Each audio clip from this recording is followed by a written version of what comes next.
ಎಲ್ಲರಿಗೂ ನಮಸ್ಕಾರ. ಇವತ್ತು ನಾನು ನಿಮಗೆ ತೋರಿಸುತ್ತಿರುವ ಸ್ಥಳ ಶಿವಮೊಗ್ಗ ಜಿಲ್ಲೆಯ ಹುಂಚಾ ತಾಲೂಕಿನ ಶ್ರೀ ಪದ್ಮಾವತಿ ದೇವಸ್ಥಾನ. ಶಿವಮೊಗ್ಗದಿಂದ 1.5 ಕಿಲೋಮೀಟರ್ ಸಾಗಿದರೆ ಸಿಗುವ ಸ್ಥಳವೇ ಈ ದೇವಾಲಯ.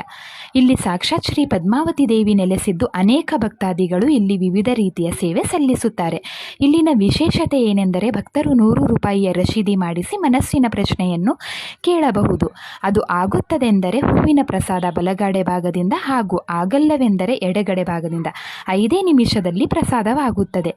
ಇಲ್ಲಿ ನಾಗನ ಪ್ರತಿಷ್ಠಾಪನೆ ಹಾಗೆ ಬಲಭಾಗದಲ್ಲಿ ಬುದ್ಧನ ದೇವಾಲಯವಿದೆ. ಇಲ್ಲಿ ಸುತ್ತಲೂ ಹಸುರಿನ ನಡುವೆ ಇರುವ ದೇವಸ್ಥಾನವು ನೋಡುಗರ ಮನಸ್ಸಿಗೆ ತಂಪನ್ನು ಕೊಡುತ್ತದೆ. ಹಾಗೆ ಬರುವಂಥ ಪ್ರತಿ ಭಕ್ತರಿಗೂ ದಿನವೂ ಪ್ರಸಾದದ ರೂಪದಲ್ಲಿ ಅನ್ನ ಸಂತರ್ಪಣೆ ನಡೆಯುತ್ತದೆ. ಪ್ರಸಾದದ ರುಚಿಯಂತೂ ಸೂಪರ್ ಕಣ್ರಿ. ಹಾಗೆ ಆನೆ ಕೂಡ ಬಂದಿತ್ತು. ಇದರ ಹೆಸರು ಐಶ್ವರ್ಯ ಅಂತ. ಬರುವ ಭಕ್ತಾದಿಗಳಿಗೆ ಸೆಲ್ಫಿ ಪೋಸ್ ಕೊಟ್ಟು ಆನೆ